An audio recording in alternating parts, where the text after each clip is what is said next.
The road leading in was a very long, yellow dirt road, causing plumes of yellow/grey dust to spray out behind the red utility truck as it travelled along at a good speed.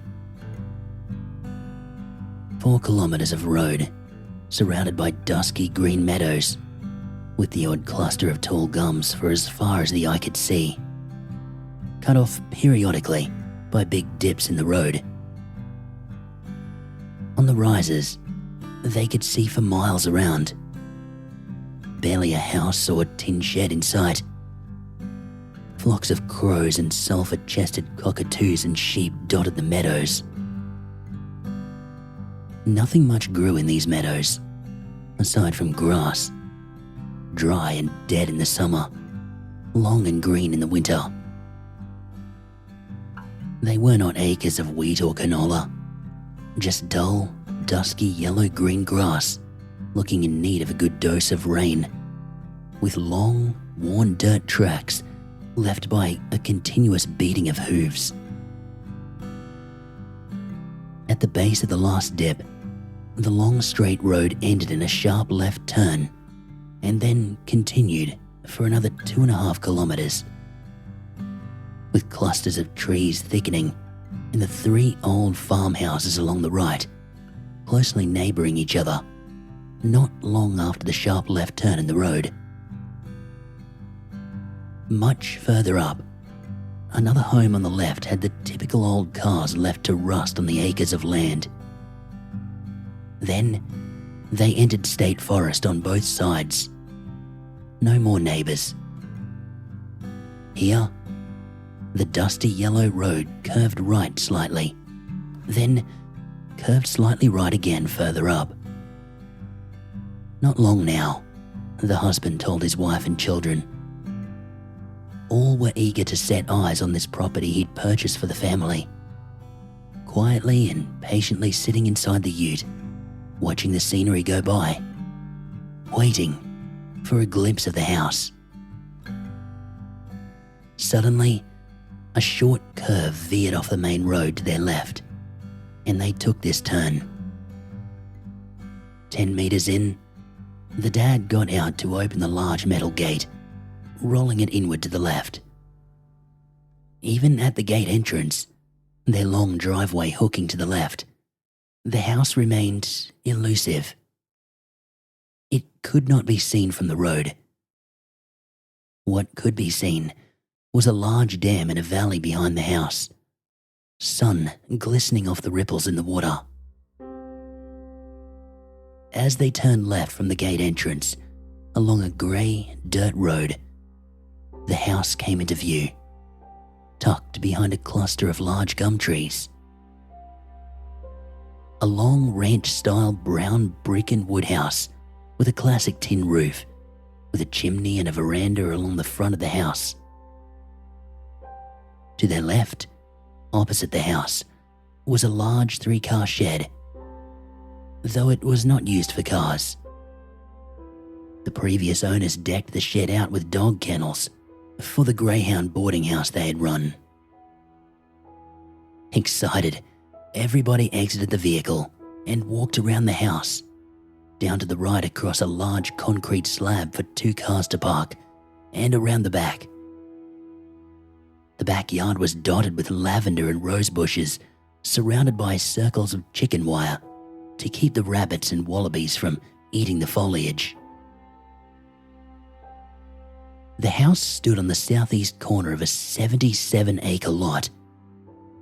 There was an old yet fully functional Hills hoist at the back of the yard, and beyond that, another large tractor shed, and about half a dozen chook sheds beyond that.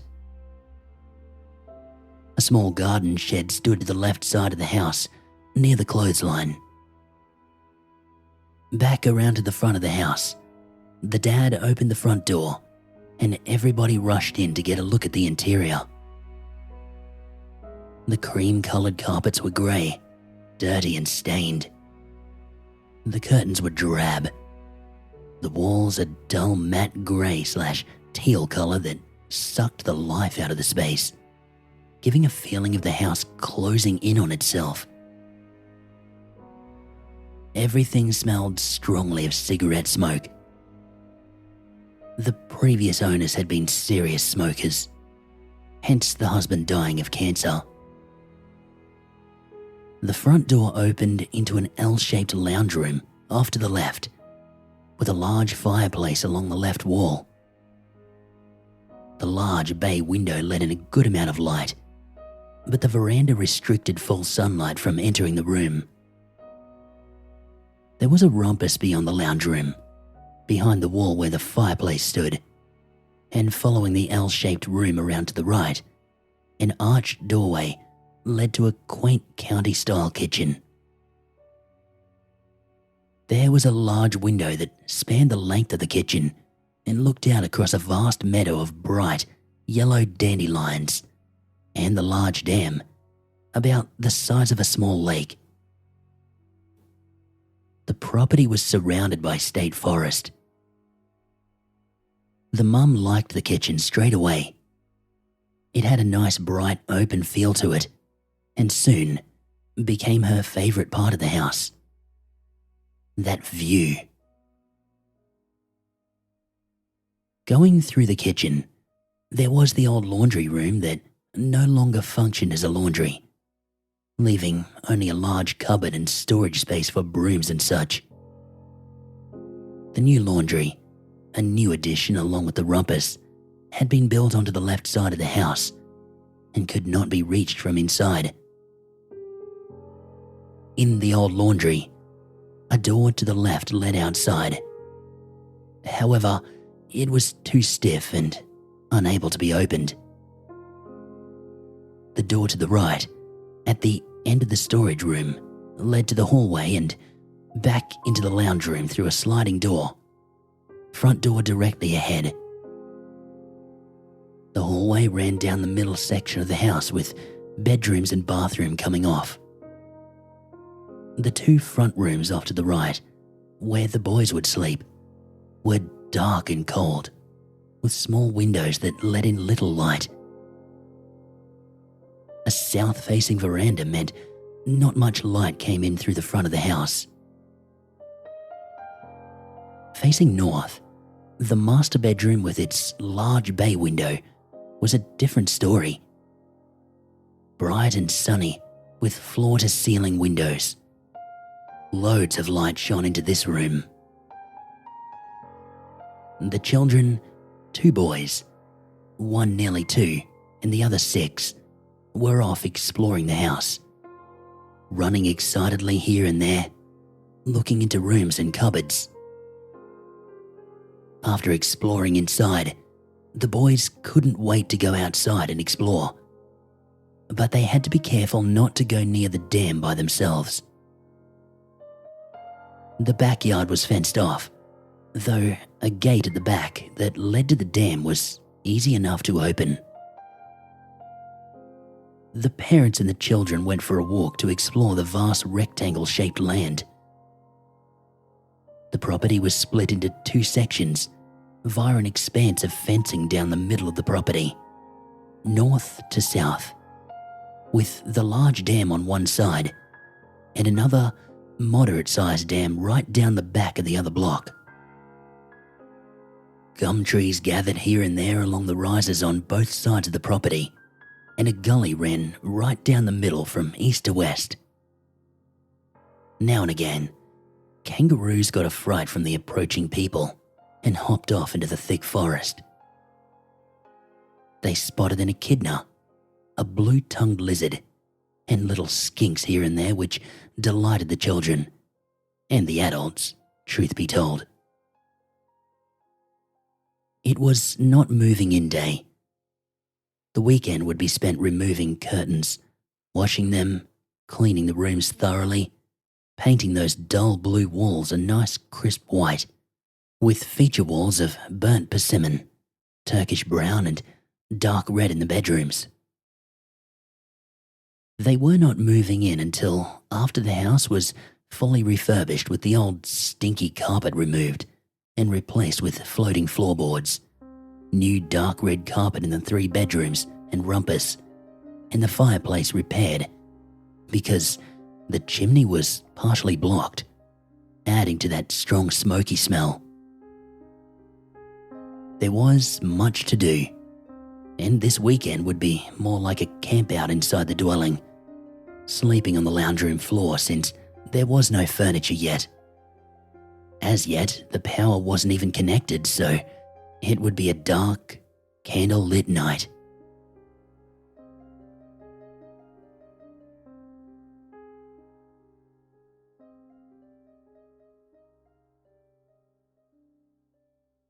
Having been settled for several weeks, bedrooms set up, kitchen utensils put into their place, couches and TV, toys in the rumpus complete with a blackboard painted on one wall. Everything was going well. The mum spent the majority of her time neatening up the garden, raking up dried leaves and branches, while the dad was away for work. He worked long shifts away from home, and the 6-year-old attended a local school. The youngest boy played in the garden with Tonka trucks and followed Mummy around. When Big Brother was home, trees became cubby houses, chicken coops were explored.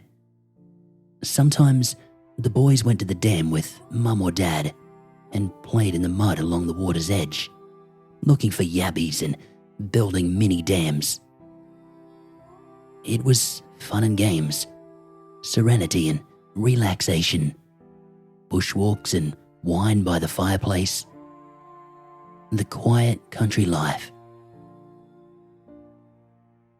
The hardest part was night times, because in the country at night, with the lights off, it was so dark you literally couldn't see your hand when you held it in front of your face.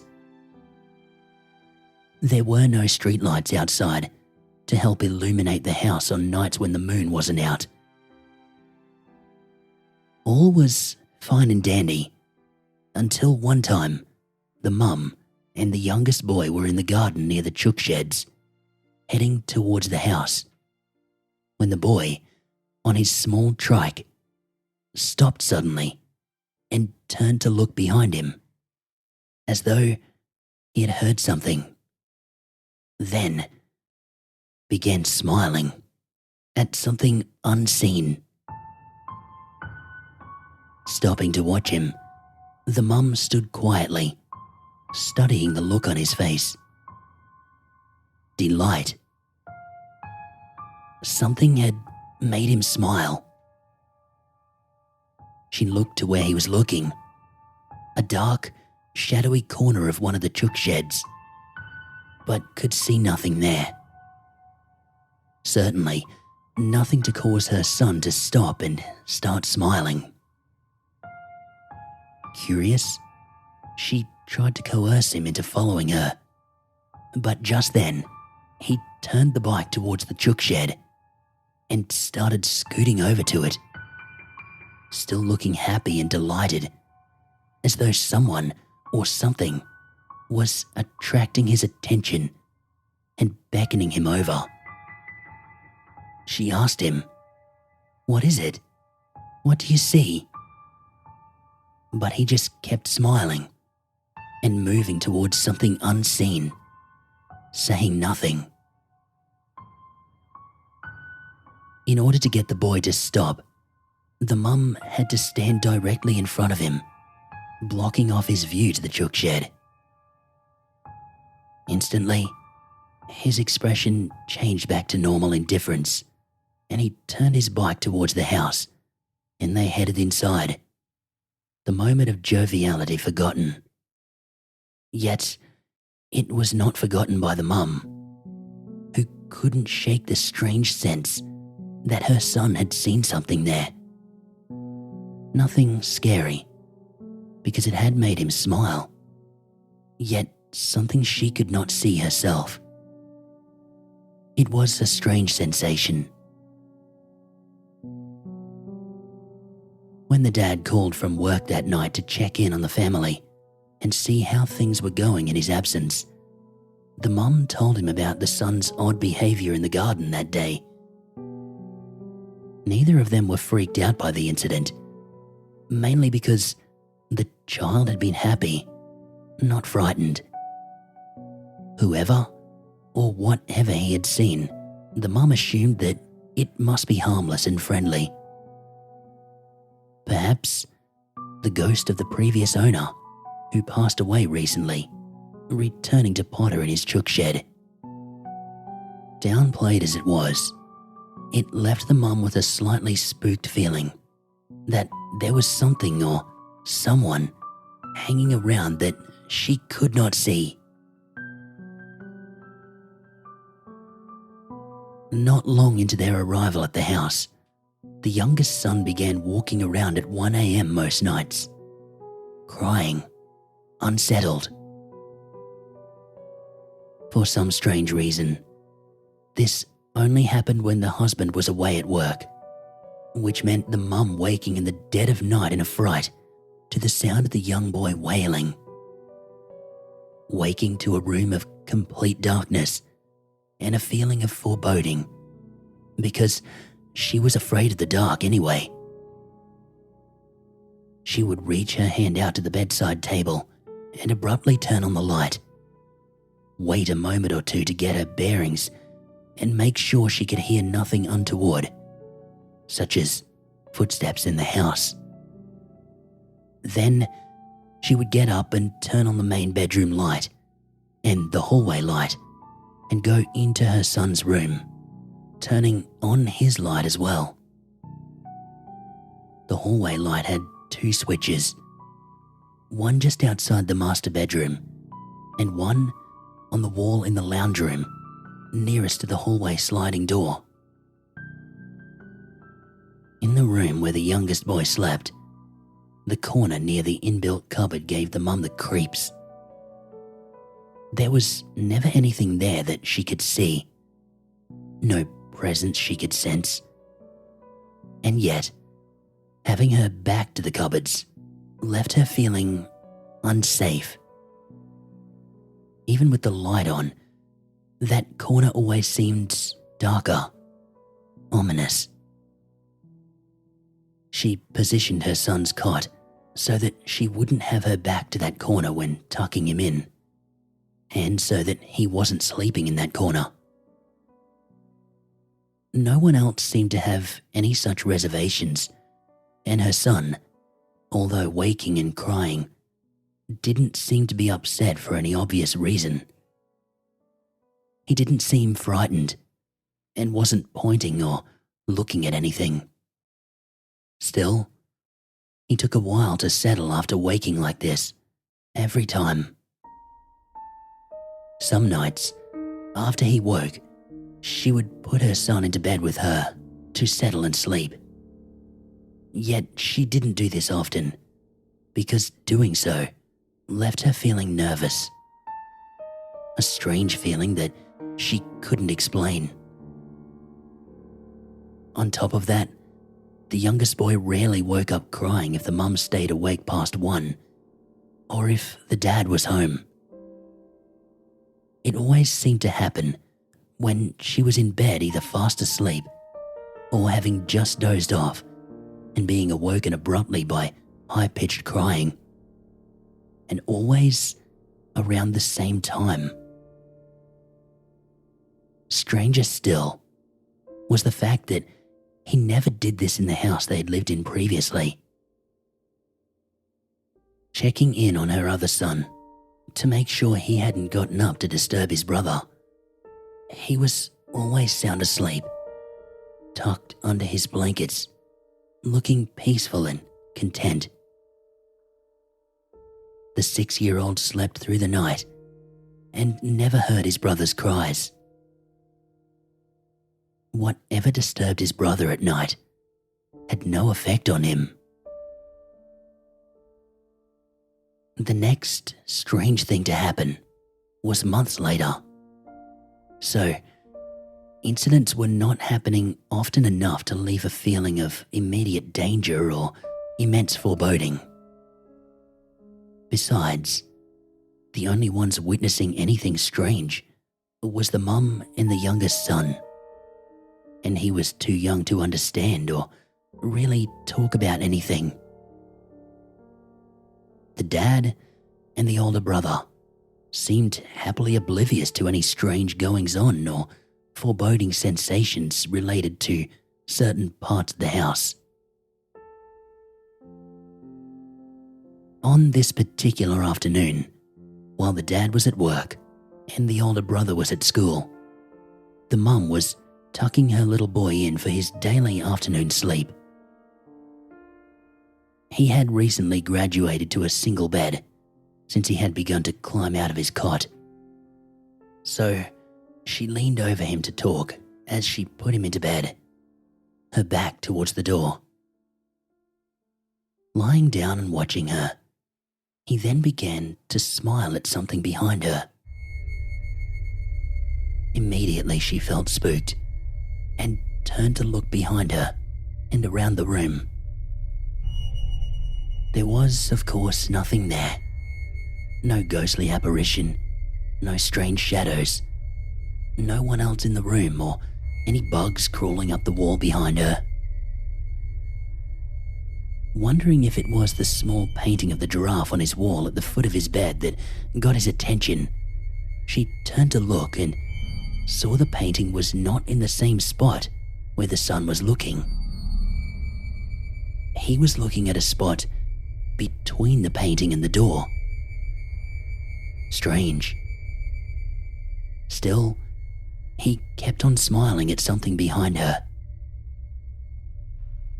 Moving to get in his line of sight and reconnect with her son, he completely freaked her out by shuffling his body over and moving his head so he could look past her at whatever he was seeing behind her. Again, she turned, but could see and feel nothing. There was no cold draft or hair standing on edge. Just some strange phantom nothing that had randomly gotten her son's attention. She asked him what he was looking at, and he just kept grinning and looking behind her.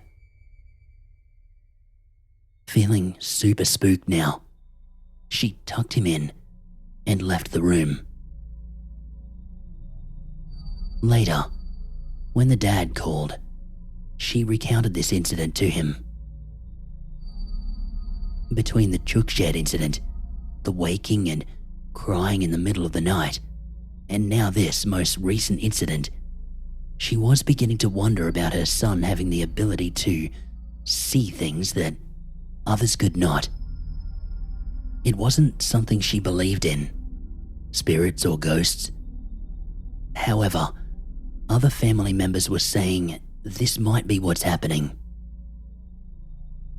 Truthfully, the thought wasn't that comforting.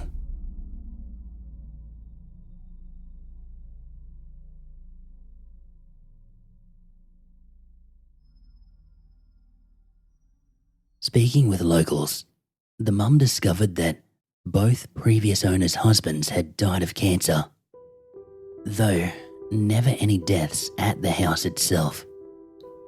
Always at the local hospital. The history of the house was that the old homestead, owned by the Davy family, had burned down to the ground during the notorious bushfires of the 80s, and the house had been rebuilt by the Davy family. The father had passed away from cancer many years after the rebuild, and the family sold up and moved on, selling the house to the next couple who turned the property into a successful dog kennel business and enjoyed that success for some years until that husband also passed away from cancer. Additionally, within several months of selling the house to the current family, the widowed wife had also passed away from cancer in a local hospital. While the history of the house was full of heartache and tragedy, no one had ever died on the property, unless someone had many years ago, prior to local town knowledge. So, essentially, there was no reason why previous owners should be returning to haunt the place. If indeed that's what was happening. Even if not haunting but simply visiting. It didn't make sense that a spirit should die elsewhere and return to another location. Whatever the something was that was being seen by the small boy, it did not seem menacing or harmful in any way. Unless spirits waking him in the middle of the night counted. Again, if that's what was actually happening. The mum couldn't know for sure, because the son wasn't really speaking well enough to put it into words what he was seeing, or why he was waking in the middle of the night crying. After all, it could have just been bad dreams.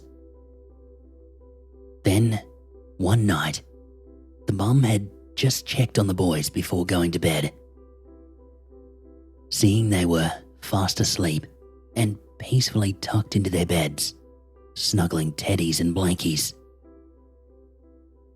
It was around 12:30 a.m. and the husband was away for work again. Going through her bedtime routine and tucking herself in after having gone around the house and checked the doors and windows were locked and securing all curtains and internal doors.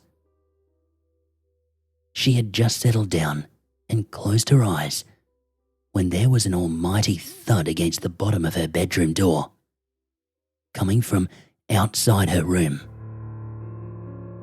Her eyes shot open, though she remained still.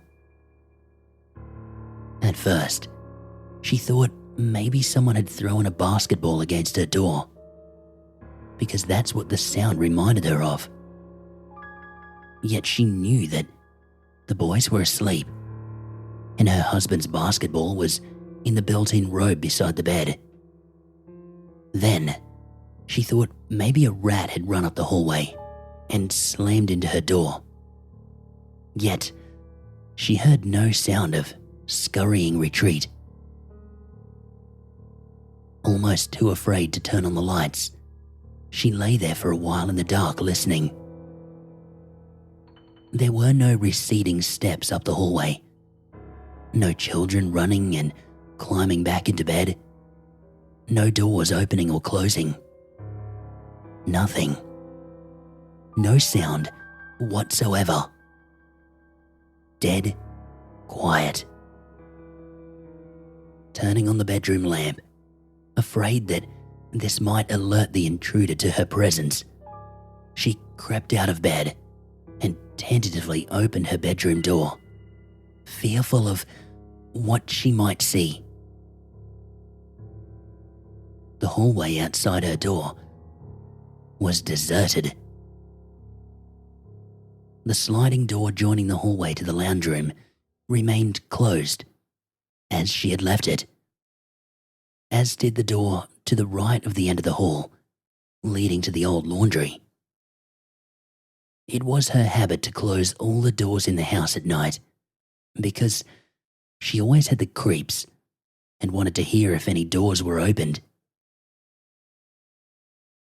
Turning on the hallway light, she checked on her boys and found both asleep, snug in their beds.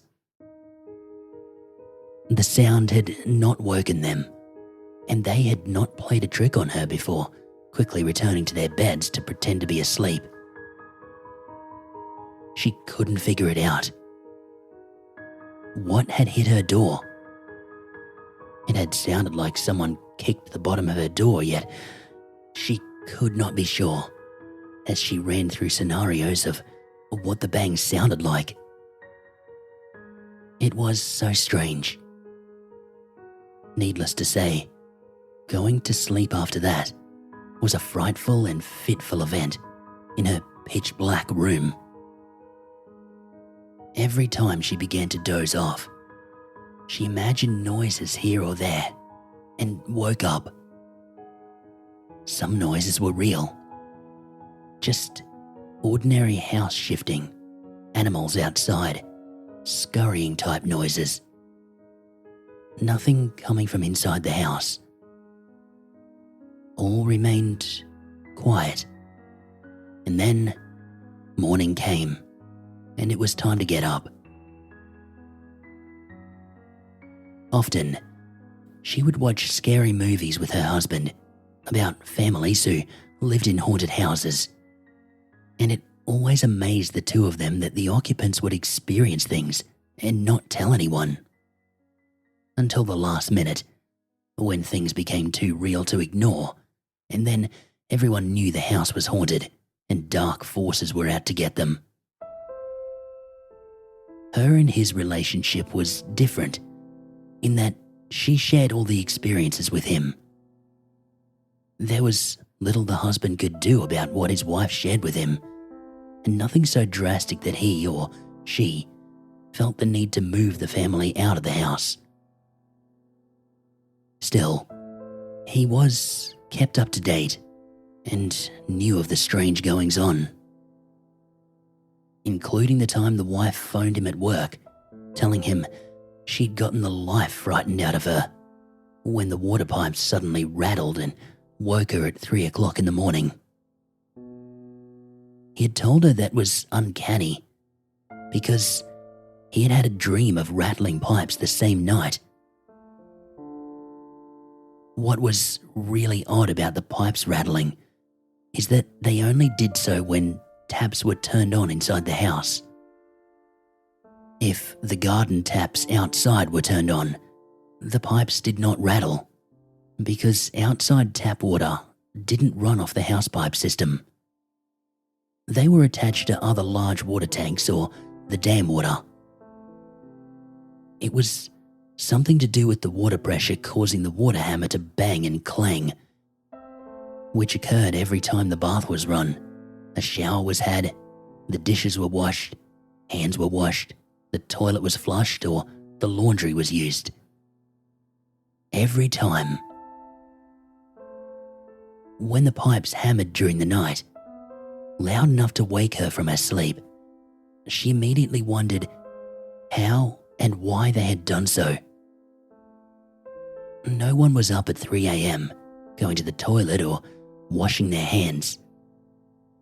There were no dripping or leaking taps, and the pipes hadn't banged during the night any other time. Unless she was somehow dead to the world each and every other time pipes had rattled through the night, which she doubted because she was not a heavy sleeper, and the dad would know if that had happened before. Never before had she heard the pipes rattle during the night, and the fact that they could only do so if internal taps were used concerned her. Was someone in the house? Rattling pipes in the middle of the night resulted in yet another fitful night's sleep, one where every small noise woke her and left her feeling panicked and unhinged.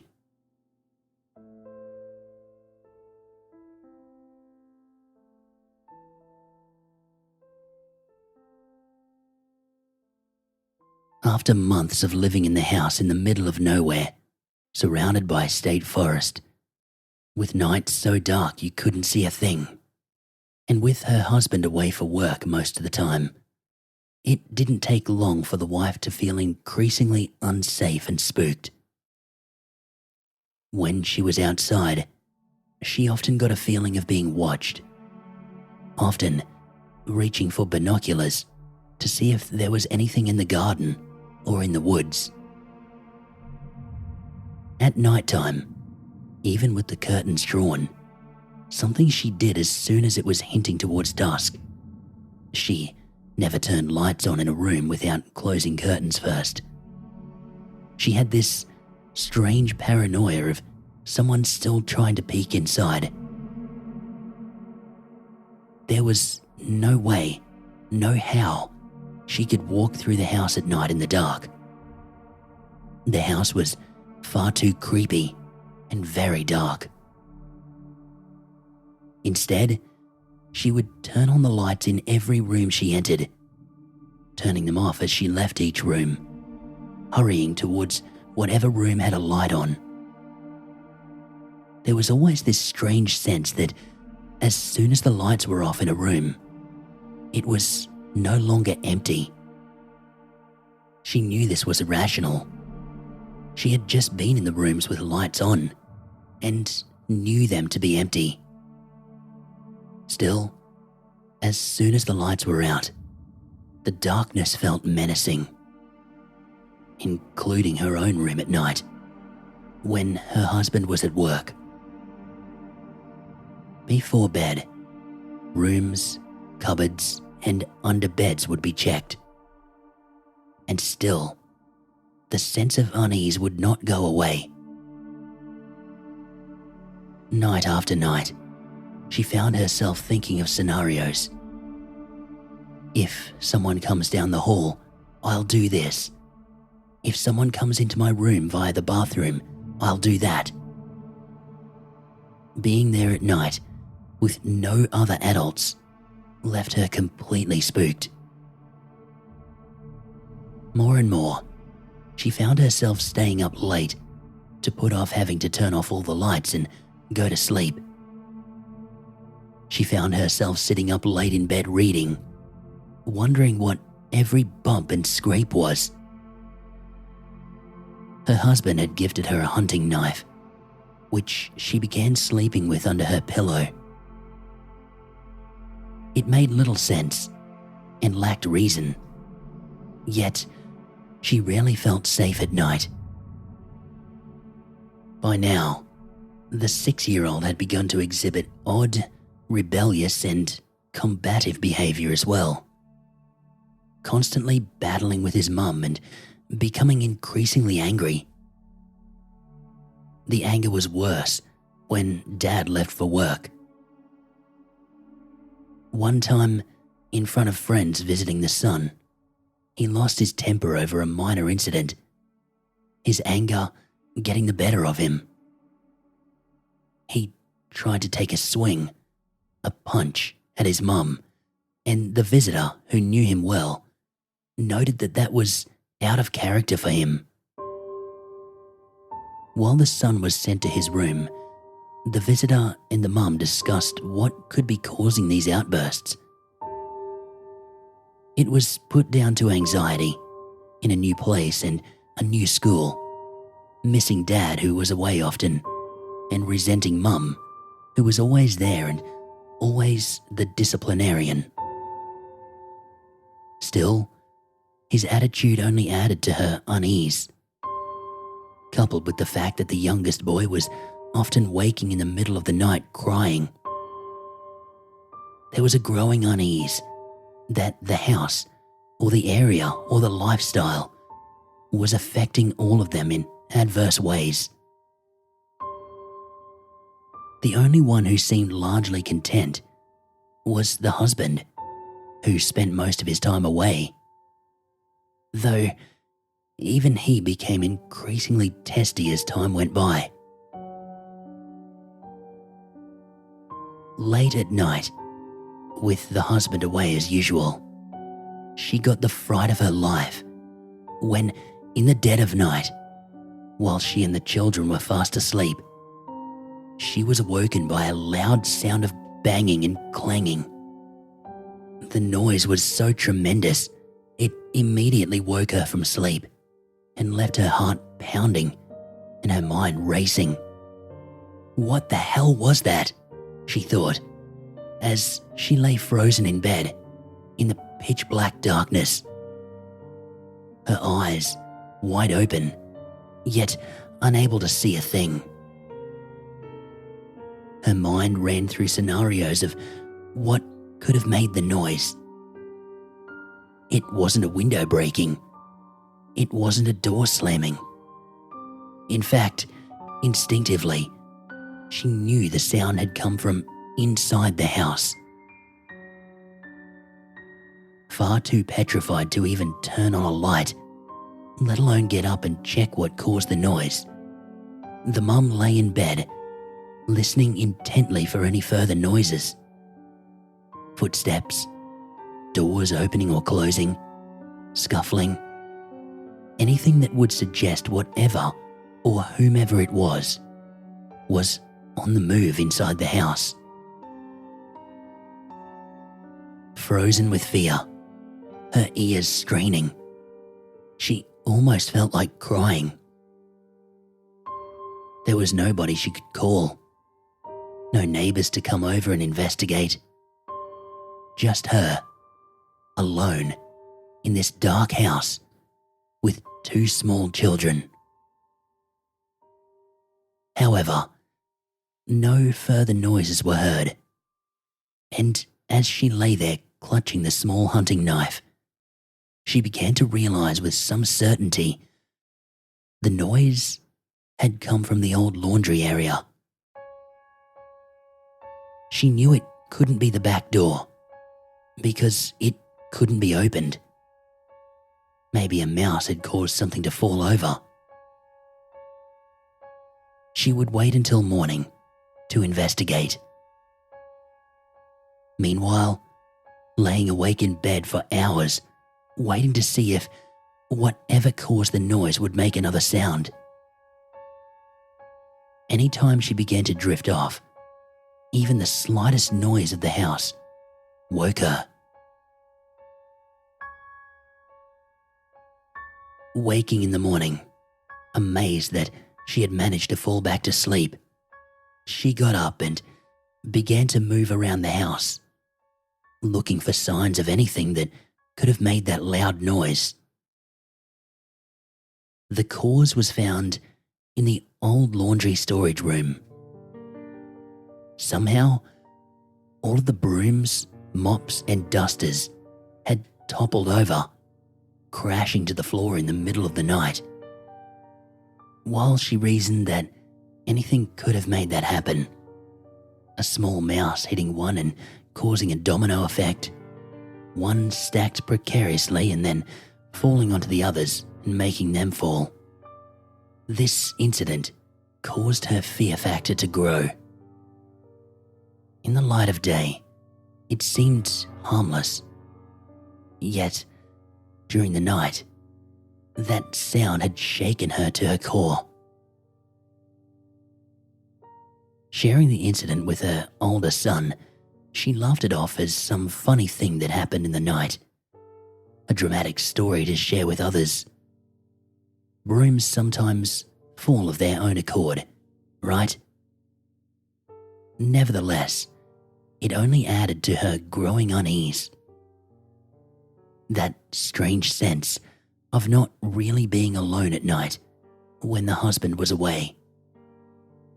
That awful feeling of being perpetually frightened that something would happen to the children and her while their dad was away, and it would be left to the mum and her small hunting knife to protect them. Even though it was never anything really serious happening, staying in the house was not something the mum wanted to do anymore. Therefore, after living there for a year, she and the dad decided they would head back to the suburbs, close to neighbours and streetlights. It didn't happen overnight. It took months to organise, and during that time, while the unease stayed, there were no particular standout incidents. Not until the time came when the husband and wife were packing up boxes while the children stayed with friends. As they walked into the house, the husband followed the wife into the rumpus, talking to her about what needed to be done, only to arrive in the rumpus and find he couldn't find his wife. Thinking at first she must be hiding, he began looking in and around the furniture and behind curtains, trying to find her, confused about why he couldn't. Eventually, he found her in the bedroom, on the other side of the house. "Oh, here you are," he said, as he walked into the master bedroom, where she was packing things. "I saw you go into the rumpus, but when I went in there, you weren't there." "I never went into the rumpus," she replied. I came straight to the bedroom, leaving them both wondering what or who he had seen go into the rumpus. The end. Pictured on the screen, the family, with the scary hallway behind them to the left.